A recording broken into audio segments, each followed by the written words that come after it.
Okay, then you have your high steadiness people. This is my second son is like this. My first son is high dominance and probably with a high influence. Most people are combinations.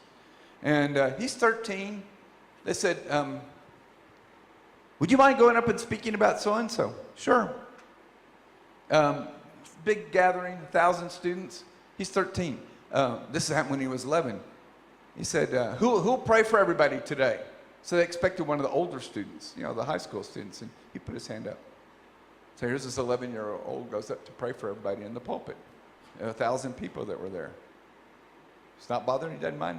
He's fine up front. You do that to my other son, you go, what? I need time to prepare for this. Why are you putting me under this kind of stress and pressure? That's the high steadiness one. He doesn't like change. He wants everything to be the same. Yesterday, today, and forever, it must remain the same, That's what steadiness people, they respond to people. They like appreciation. They like authentic relationships. They are what we call relational responders. The best listeners, the best counselors, long relational memory. They remember grudges. They remember the good and the bad for a very long time. High eyes, forget it tomorrow. Oh, did you offend me yesterday? I forgot about that.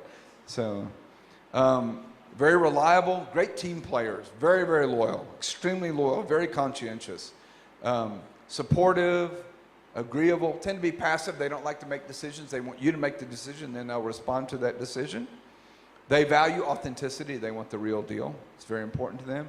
They like serving. They don't like the limelight. They don't like recognition. Highs like to be recognized. Thank you very much. Whereas the high steadiness people don't like that. They just want a nice word of appreciation on this side. Don't embarrass them by putting them in the front.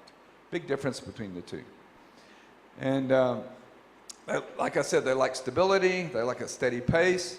Sometimes they struggle a bit with priorities because they don't want to hurt the people in their lives. Very interesting.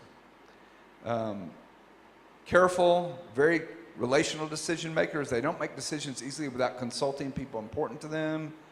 Empathetic listeners. They hate conflict. They will avoid conflict, they resolve conflict. They don't like conflict. Very, very, really freaks them out. Under tension, they will tend to give in under pressure because they value relationship. And then their emotion is non-emotion. They don't show their feelings. They don't show their feelings. So we're going to come back and do the other two in a minute. But just to tell you one quick story about these people. Very, very interesting. We had this guy on our ministry team at Maranatha. His name was Heinrich. Very, very wonderful guy. But he was a high steadiness person. Quite a nice thinker, very authentic, very genuine. And so his face never changed. He always looked the same. Good morning, Heinrich. How are you? He goes, I'm having a great day. Thank you. Next morning. Good morning, Heinrich. How are you today? I'm having a terrible day. Thank you. Never changed. Never ever saw the emotion in his heart. So my assumption was always everything was fine. Meanwhile, he was going through some major issues with his family. But high steadiness people, it never shows. And so that's why you can't go by what's on the outside. That's why you have to understand the people you work with so you can be more sensitive to these things and work more effectively with them. So anyway, and then the compliance, as I said, also the conscientiousness, but that's the high S people are also conscientious as well. Compliance means that they like structure and rules. Okay, these are the accountants of the world, the people who love detail, the people who keep the high D's from going off the rails. The high C's keep the high D's from putting their companies out of business because they ask the hard questions like, well, Joe, where are you going to get the money for that? That's immaterial, not important. Joe, if you don't have money, you will be bankrupt and all your people will be fired and you'll be embarrassed and you'll never accomplish your goal. Okay, that's important. Let's talk about money. That's what they're there for. And these are the people that keep the world from falling apart. So what motivates them? Two main motivations, quality and being right. They want to have all the facts. They want to know everything about everything. And so it's very important for them, quality and being right. Those are the two things. Never in a hurry, do things right.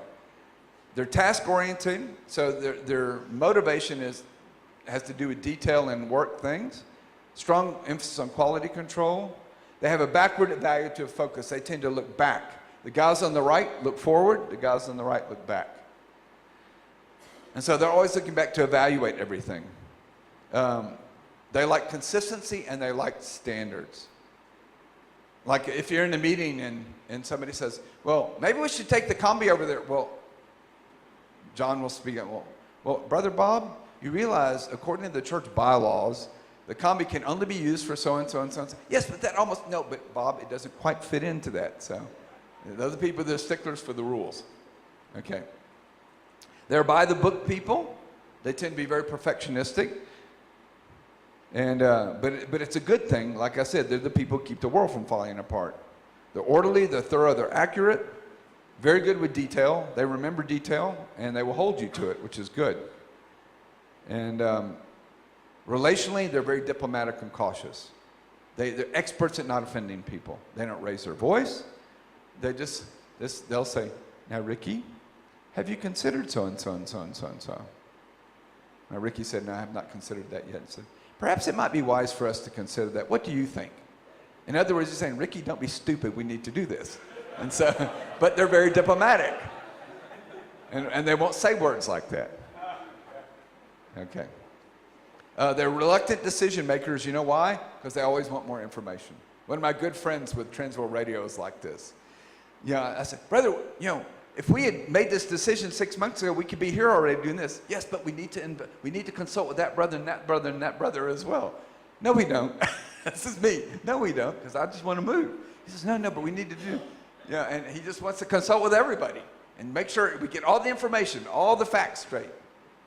And he was right, because they ended up having a big band that we would have spent a lot of money on something we didn't need to do because he asked the hard questions. Okay. They also don't like change and conflict, but the one thing they're especially sensitive about is criticism of their work, because they are their work. When I was at a church one time, the lady who oversaw the worship was the pastor's wife. High C, very high C. In fact, right at the top. And we went on a pastor's retreat, and the guy who was a bass player on the worship team was also one of the pastors of the church, so he's on the retreat.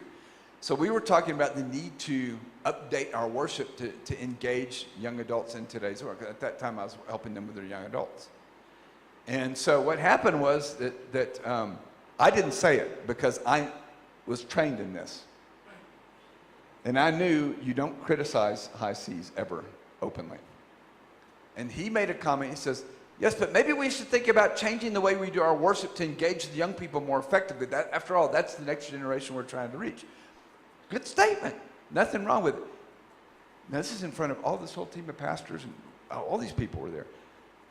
She goes, I'm doing the best I can. She took it had nothing to do with her, but she took it as an attack on her person because she organized the order of worship. It's because she's a high C. That's why he said it, not me. He hadn't done this training. So they're very sensitive to being criticized, and so there are ways to do it, but that's not the way to do it. Rather ask them, how do you think we can do this more effectively? This is a problem. How can we do this more effectively? Then they'll be more open to talk about it. Okay, they're analytical listeners. They listen for facts. They tend to withdraw or avoid conflict completely. They don't want to argue. Under stress, they can get very pessimistic and picky, very negative. Their emotion is fear, but it's the fear of being wrong or the fear of not measuring up. So have you found yourself in here? Most of you will be blends between two of these. How many of you found yourself already? Something that's close to you. You need to find yourself because this teaches you how you are, and this helps you to understand others so you can better connect with them. And this makes up part of who you are, and it affects the kind of ministry you need to be involved in. If you don't like being in front of people, it's pretty hard to be a speaker to 20,000 people 3 times a month.